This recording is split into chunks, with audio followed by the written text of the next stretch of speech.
What's my age again? Hello everybody, welcome to Professor Efforts Titled Show presents Professor Efforts Test Kitchen.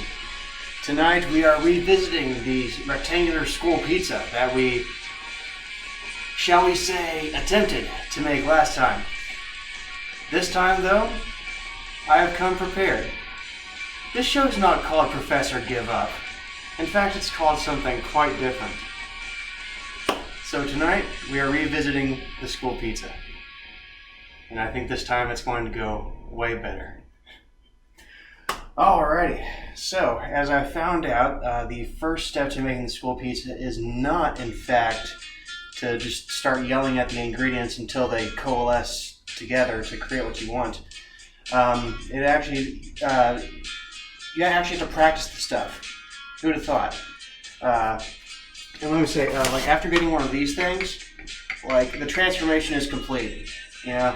And I gotta say, like after a while of using these, like the idea of somebody coming after you with one of these is really terrifying because you're basically doing weight training every time you're doing that. Like, you know, if you got thick dough, then you know if you're making like a big loaf, and you're just going like, ah! Like I don't know how much resistance that is, but like I mean, I worked up a sweat doing it. And imagine somebody who's like trapped at home doing that all day coming after you with this. That's right. You've been fooling around again. I've seen you. Yeah, that's right. Strikes fear into every cartoon man's heart, I guess. Anyway, so as I was saying, this time it's going to be better. Let's go ahead and start with the basics. We're going to need some warm water.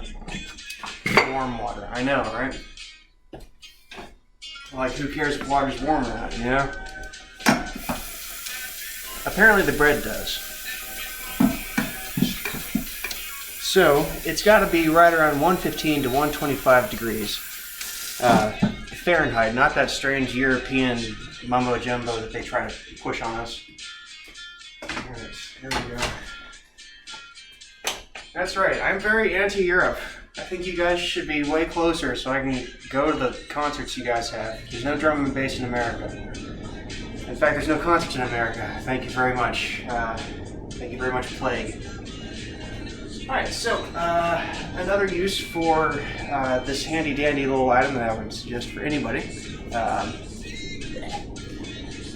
a thermometer that you can just kind of put on anything and it'll tell you how much it is. So 120 is kind of a hard mark to hit on a conventional stove because it goes from like 0 to 150 within, you know, one or two little knob things. So we are going to just put this in there and keep an eye on it. Wait for it to get to 120.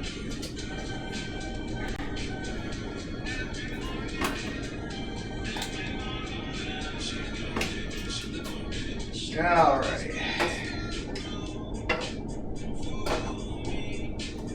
Okay, another mistake that I made last time was that I tried to make a very small amount of this stuff. And I don't know what it is, but I mean, it just seems like the original full recipe might be the way to go on this one. You know, there's much more room for error when you're working with more ingredients, I think. We're going to see if that holds true tonight. So yes, we're going to make 8 servings. I guess if any of you internet people want to come by and have some pizza, come on, hang out with me. I'm very lonely. And we are going to make some darn fine pizza. So, first up, let's go ahead and prep our work area. Go. Alright, so you may notice some new additions to the counter. These are out here for very good reasons. Now, one of my favorite additions to the kitchen in my time of learning about baking is this stuff, freaking parchment paper. This makes cleanup of everything just so freaking easy. And watch, I'm just about to turn this countertop into a baker's block. A baker's, it's like bakers have their own dozen, so they have their own block, you know. And it's not like an artist block, you know, where they can't do anything. Like, I don't know, why don't they call, you know, desks artist blocks? Because they're the blocks that, you know, we have the chopping block, you know, we have the... anyway, okay. I'm getting off topic. Pizza time. So something I like to do for bread making on here, or well, not like to do, but I'm going to try here and see how it works, is putting some water underneath it so that when it's moving around and stuff, it's not going to slide all over the place.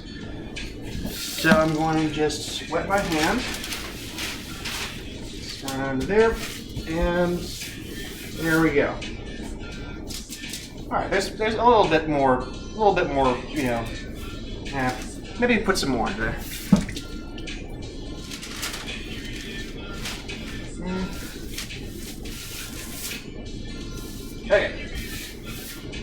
Okay, this might backfire in that some of the moisture might get through and go in the flour. I don't know.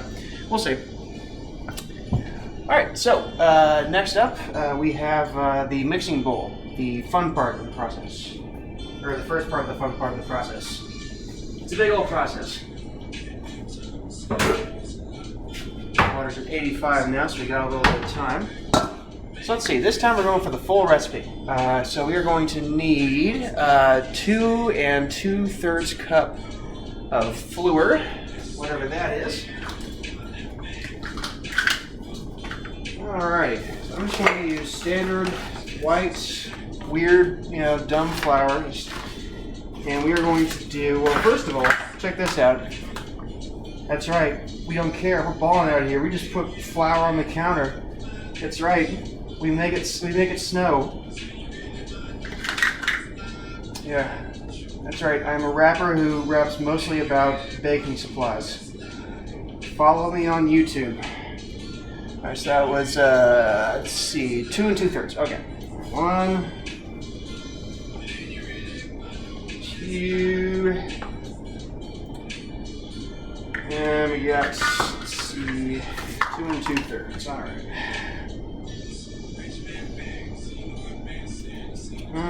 And scaramouche. Alright, well that was the last of the flour. Alrighty. Good job. Alright, some versatile stuff. Alrighty, so next up we are going to need 3/4 cup of powdered milk. And that is something that's actually missing from bread recipes that I'm used to. I really want to see how this makes it different. How adding powdered milk to this stuff, changes the whole chemistry. So let's see, we need 3/4 of a cup. 3/4, so that's 1/2 of 1/4. Alright. Alrighty duty.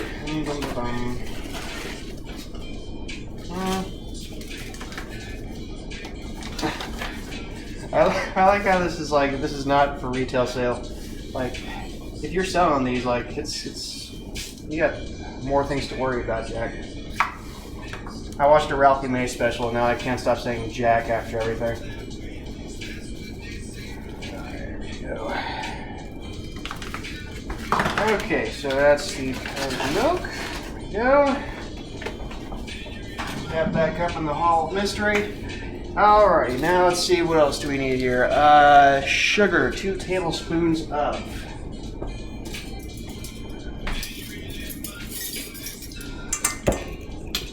Man. Alright, let's see. Okay, 1 and 2. Alright. So, what's next? We got the yeast, which is a very fun word to say. Now we're going to go with the active dry. I don't know what the difference is, but we're going to go with the active dry. And let's see, let me get my handy dandy snipperdoodles, or whatever regular people call these things. Oh, god damn it. Okay, hold on. God, are you there? I spilled some yeast. I need some damming done. Ooh, I love this song. This is like the song that always played in the movies, like when the people that didn't like each other at first, they start to kind of see that they got stuff in common in a montage. It's like one of them gets a flower stuck in their head, or something because of tornadoes. I don't know. Maybe somebody in Hollywood. Okay, Now we have salt, 1 teaspoon of. Okay. Oh god, I hope that. Okay, alright. Okay. Yeah, the T does not stand for tons. Okay. Alright, so 1 teaspoon of salt. Alright.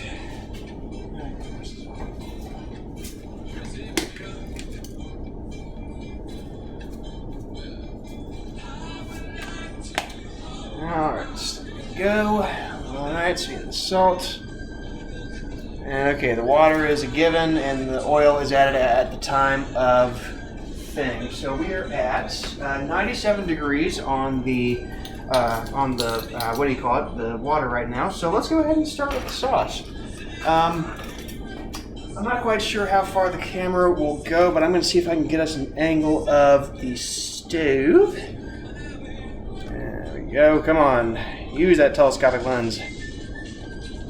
I don't know. We're going to try, everybody. We're going to try.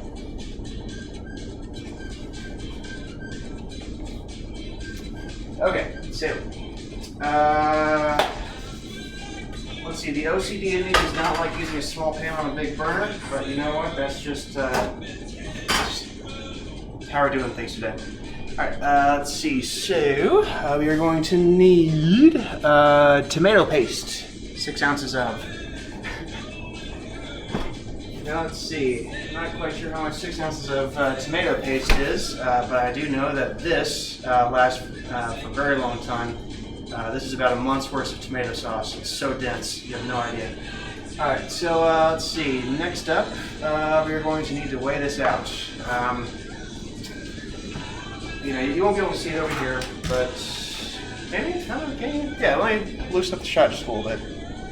There we go. All right, yeah. There we go. Yeah, nice loose shot. All right, okay. So we're going to get a trusty science cup. There we go, science cup. And I'm going to put it there. I'm going to zero out. I'm going to zero out the. Okay, yeah, it's just really sensitive. Like if your fingers are touching it, it will affect the zero out. Okay, so we need, let's see, 6 ounces of tomato paste.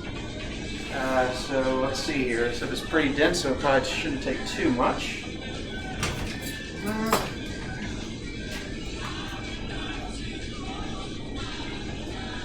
Oh boy.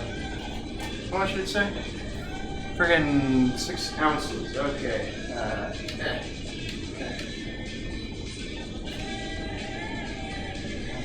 Okay, 11.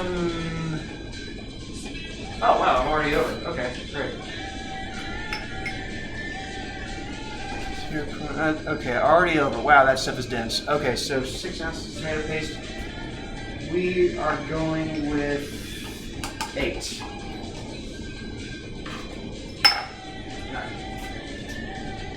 Okay, so we're going to have some fairly thick tomato sauce. I'm making it thicker this time because last time it was kind of watery, so I'm guessing more tomato paste means a thicker sauce. Alright, so let's go ahead and see what we need next. We need a, look at those buttons, get out of the frame there. We need a water.